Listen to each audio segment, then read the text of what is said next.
CM ముఖ్యమంత్రి Revanth Reddy garu auto డ్రైవర్లను diesel ఆటోలని ఔటర్ రింగ్ రోడ్ అవతలకి వెళ్ళమంటున్నారు. సో పొల్యూషన్ ఎక్కువ అవుతుందని చెప్పేసి మరి వాళ్ళ ప్రత్యామ్నాయాలు చూడకుండా డైరెక్ట్గా వాళ్ళని వెళ్ళిపోమడం ఎంతవరకు కరెక్ట్ అనేది ఆటో డ్రైవర్ అన్నలను అడిగి తెలుసుకుందాం. సో చెప్పండి భయ్య, ముఖ్యమంత్రి గారు ఆటోల్ని ఔటర్ రింగ్ రోడ్ అవతలకి తీసుకెళ్ళమంటుండే ఈ డీజిల్ ఆటోల్ని పెట్రోల్ ఆటోల్ని, మీరు దీనిపైన మీ స్పందన ఏ విధంగా ఉంది?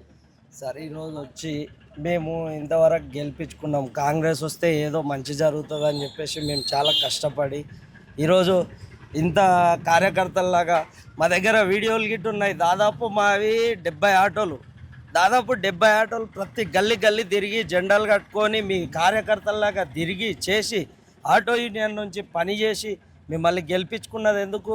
మీరు మంచి చేస్తారని. సీఎం ముఖ్యమంత్రి రేవంత్ రెడ్డి గారు ఆటో డ్రైవర్లను డీజిల్ ఆటోలని ఔటర్ రింగ్ రోడ్ అవతలకి వెళ్ళమంటున్నారు. సో పొల్యూషన్ ఎక్కువ అవుతుందని చెప్పేసి మరి వాళ్ళ ప్రత్యామ్నాయాలు చూడకుండా డైరెక్ట్గా వాళ్ళని వెళ్ళిపోమడం ఎంతవరకు కరెక్ట్ అనేది ఆటో డ్రైవర్ అన్నలను అడిగి తెలుసుకుందాం.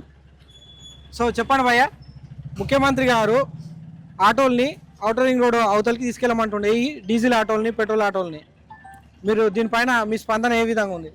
సరే, ఈరోజు వచ్చి మేము ఇంతవరకు గెలిపించుకున్నాం. కాంగ్రెస్ వస్తే ఏదో మంచి జరుగుతుంది అని చెప్పేసి మేము చాలా కష్టపడి ఈరోజు ఇంత కార్యకర్తల్లాగా మా దగ్గర వీడియోలు గిట్ట ఉన్నాయి. దాదాపు మావి 70 ఆటోలు, దాదాపు 70 ఆటోలు ప్రతి గల్లీ గల్లీ తిరిగి జెండాలు కట్టుకొని మీ కార్యకర్తల్లాగా తిరిగి చేసి ఆటో యూనియన్ నుంచి పని చేసి మిమ్మల్ని గెలిపించుకున్నది ఎందుకు?